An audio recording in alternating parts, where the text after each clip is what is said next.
কোথায় আমি এই দিনটার জন্য অপেক্ষা করছি আর তুমি তুমি পালিয়ে পালিয়ে বেড়াচ্ছ কেন? তুমি জানো না কেন? হ্যাঁ জানি তো, জানি। তুমি একটা গর্দভ বলে। নিজের বউকে কেউ রোজ রোজ এতবার গর্দভ বলে না। নিজের বউকেই তো বলে বলে জানতাম, মানে অন্যের বউকে কি আর বলে? বলে অন্যের বউকে?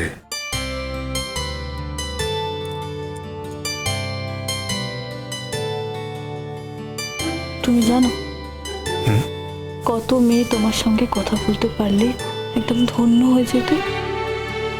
এই তো আমাদের কলেজেই তো দেখেছি।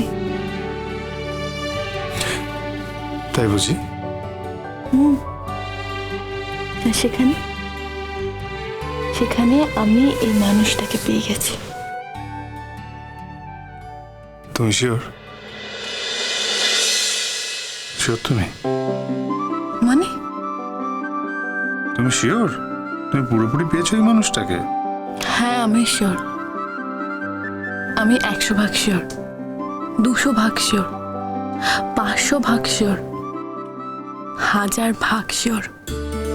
যাক, কনফিডেন্সটা তার মানে বেড়েছে। তাহলে কোনোদিন আর ছেড়ে যাওয়ার কথা বলবে না তো? আর কেন বলবো? এখন তো আমি তোমার বউ। ও আচ্ছা আচ্ছা আচ্ছা, মানে বউ হলে ছেড়ে যাওয়া যায় না, আর যতক্ষণ পর্যন্ত না বউ হচ্ছে ততক্ষণ অবধি ছেড়ে চলে যাওয়া যায় যখন তখন, তাই তো? আমি জানি না, আমি আর তর্ক করতে পারছি না।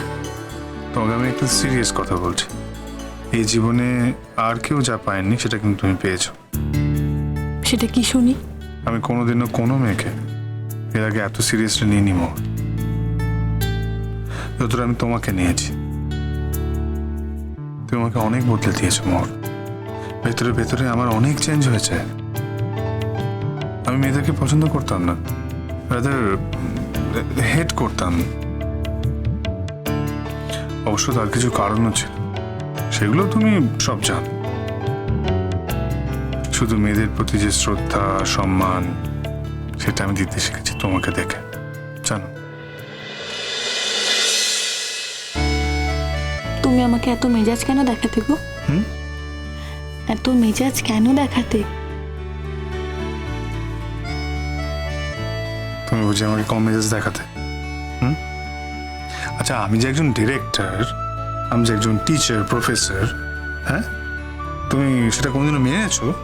বলো তো, কোনো পয়েন্টে যদি একটুও ক্ল্যাশ করে দিতে তুমি কখনো আমার স্পেয়ার করেছো? বলো বলো, কখনো স্পেয়ার করেছো? কেন স্পেয়ার করব? কেন অন্যায়ের সাথে কি আপোষ করে বুঝি?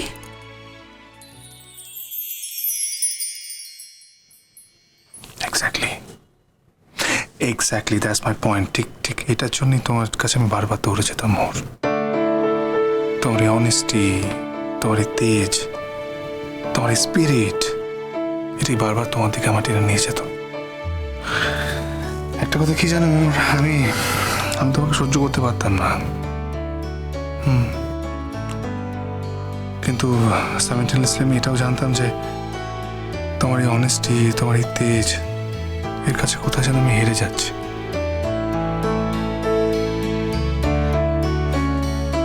তুমি যে আমাকে কত অপমান করতে, এসব কথা মনে পড়ে?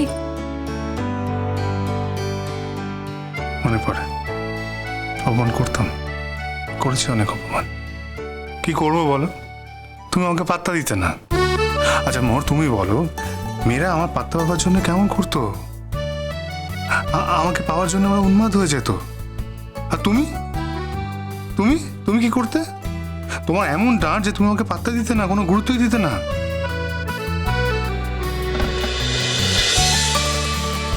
তোমার হাসা হচ্ছে? হাসা হচ্ছে? কেমন জব্দ করেছি? এই ধরে রাখলাম বন্দি করে। দেখি দেখি এবার তুমি পাত্তা না দিয়ে কোথায় যাও। যেন আমার মনে হচ্ছে আমি পৃথিবীর সব থেকে লাকি। আমিও তাই মনে করি মোহর। আমার ঠিক এরকমই একটা বউ দরকার ছিল, যে আমার সবকিছু ঠিক করে দেবে, যে আমাকে ভেতর থেকে বদলে দেবে। আমি তো তোমায় বদলাতে চাইনি, তুমি যেমন তেমনই থাকবে, আর সেই তুমিকেই তো আমি ভালোবেসেছি। না মোর না, সব মানুষের মধ্যে গন্ডগোল থাকে, আমার মধ্যেও গন্ডগোল ছিল, কিন্তু তুমি সেগুলো ঠিক করে দিয়েছো, সারিয়ে দিয়েছো।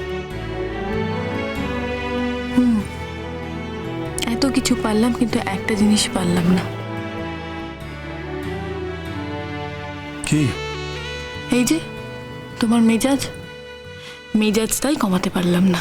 না না, ওটা কমবে না। সে আমি বুঝেছি। আচ্ছা, ওটা কমলে কি আর শঙ্করদীপ রায়চৌধুরী থাকবে? আচ্ছা বেশ, কিচ্ছু বদলাতে হবে না। এখন তো 7:15 বেজে গেল, এবার আমি যাই। এবার তুমি যদি আমায় না ছাড়ো, আমি কিন্তু জোর করে যাব। যাবে? হ্যাঁ। ঠিক আছে, যাও।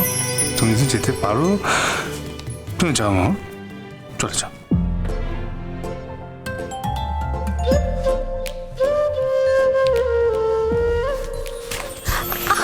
আরে হচ্ছেটা কি? ছাড়ো প্লিজ, ছাড়ো। বললাম তো যেতে পারবো না। একটাই শর্ত, আমি তো এখনো হ্যাপি হইনি। আমি আমি জানি না আর কি করলে তুমি হ্যাপি হবে। দেখো, খুঁজে টুজে দেখো। এই আমি চোখ বুঝলাম। হ্যাঁ,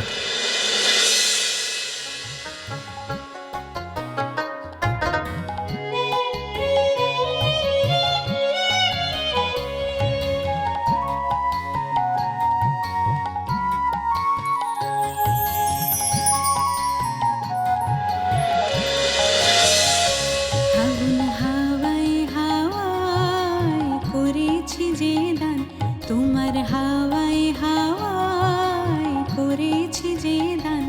আমার আপন হারা প্রাণ, আমার বাঁধন ছেঁড়া প্রাণ, তোমার হাওয়ায় হাওয়ায় করেছি যে দান। ফাগুন হাওয়ায় হাওয়ায় করেছি যে দান।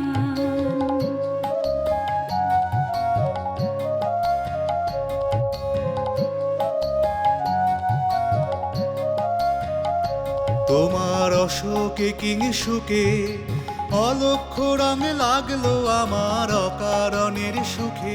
তোমার অশোকে কিংসুকে অলক্ষ রঙ লাগলো আমার অকারণের সুখে। তোমার ঝাউয়ের দোলে মরমরিয়া ওঠে আমার দুঃখ রাতের গান। তোমার ঝাউয়ের দোলে মরমরিয়া ওঠে আমার দুঃখ রাতের গান। তোমার হাওয়ায় হাওয়ায় করেছি যে দান, ফাগুন হাওয়ায় হাওয়ায় করেছি যে দান।